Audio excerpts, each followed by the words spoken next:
Welcome to a process of critical reading for RIT 101.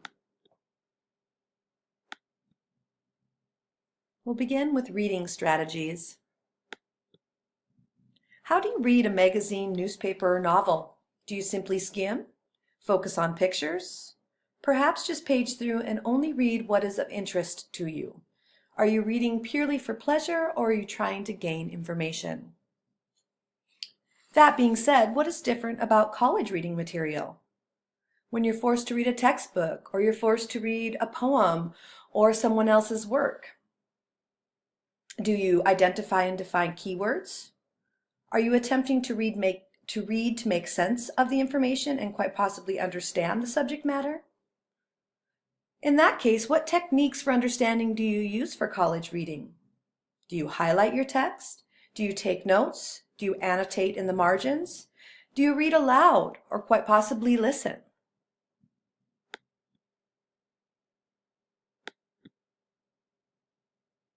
Have you ever heard of active reading? It's a common technique used to help with understanding a text that you are asked to read for information. And there's 3 steps. The first one being prepare, second, respond, and the third, to read critically.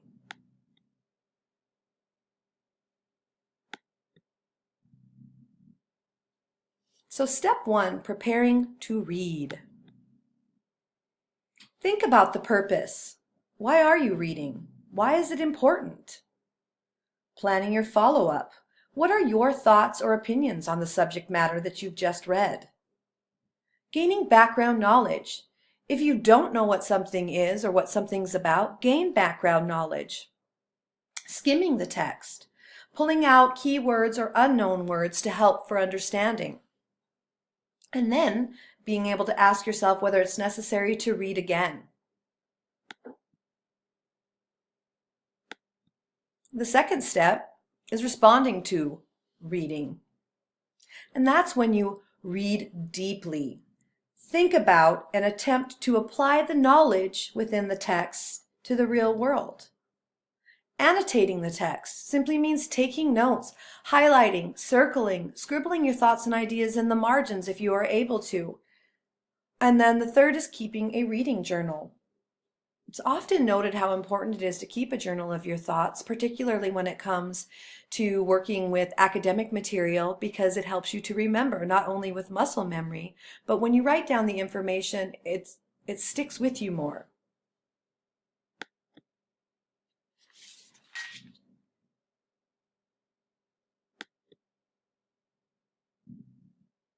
Francis Bacon once said, "Some books should be tasted, some devoured, but only a few should be chewed and digested thoroughly." And this, to me, is what critical thinking is. You thoroughly evaluate information in order to make a judgment on the usefulness of a text, whether or not to find value in it. And if you are a reader, you often read for pleasure. But when you're in a college setting or an academic setting, you must read for information. And that's sometimes a difficult task.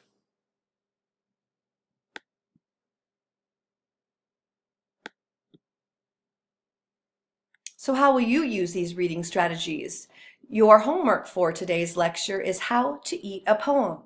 And it's basically a critical analysis, and it's used to create and increase the reader's understanding. So you will use techniques that you use to commonly try to understand the written word or a text by reading How to Eat a Poem. Homework by Allen Ginsberg. If I were doing my laundry, I'd wash my dirty Iran. I'd throw in my United States and pour on the ivory soap. Scrub up Africa, put all the birds and elephants back in the jungle.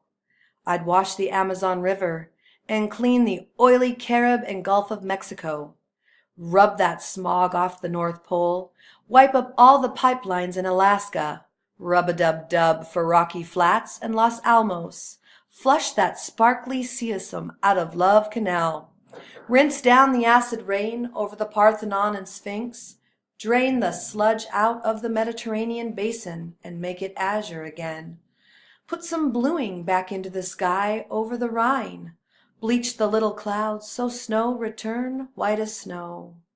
Cleanse the Hudson, Thames, and Neckar, drain the suds out of Lake Erie. Then I'd throw big Asia in one giant load and wash out the blood in Agent Orange. Dump the whole mess of Russia and China in the wringer. Squeeze it out, the tattletale gray of U.S. Central American police state, and put the planet in the dryer and let it sit 20 minutes or an eon until it came out clean.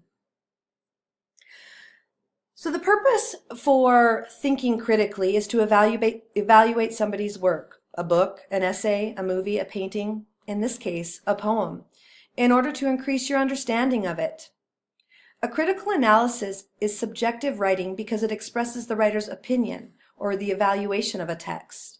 An analysis means to break down and study the parts. So when you're asked to write a critical paper, it requires 2 steps: critical reading and critical writing. And when you're reading actively, you're critically reading. So the first thing you need to do is identify the author's thesis and purpose. What is Allen Ginsberg's intent here with this poem? You need to analyze the structure of the passage by identifying all of the main ideas and thinking about how it's organized. If you'll notice, it's big run-on. You could make an outline of the work. You could write a description of the work. You could write a summary of the work. You could take notes on the work. You could ask yourself why certain words are capitalized when they're not capitalized because they're not proper nouns. For example, laundry. You could think about the countries he mentions, the products he mentions like ivory soap. Determine the purpose, which could be to inform with factual material, to persuade with appeal, to reason with emotions, to entertain, to affect people's emotions. And it's your turn to evaluate the means by which the author has accomplished his purpose. If the purpose is to inform, has the material been presented clearly, accurately, with order and coherence? If the purpose is to persuade, look for evidence, logical reasoning, contrary evidence. Is the purpose to entertain? Determine how emotions are affected. Does this poem make you laugh, cry, angry? Did it affect you? How did it affect you? What prior knowledge did you use when it affected you? Consider the following questions. How is the material organized? Who is the intended audience? What are the writer's assumptions about the audience? What kind of language and imagery does the author use? Take advantage of all your resources and do a critical analysis on this poem. I'll follow up with an actual assignment in your Moodle. And so good luck with this, and we'll see you next week.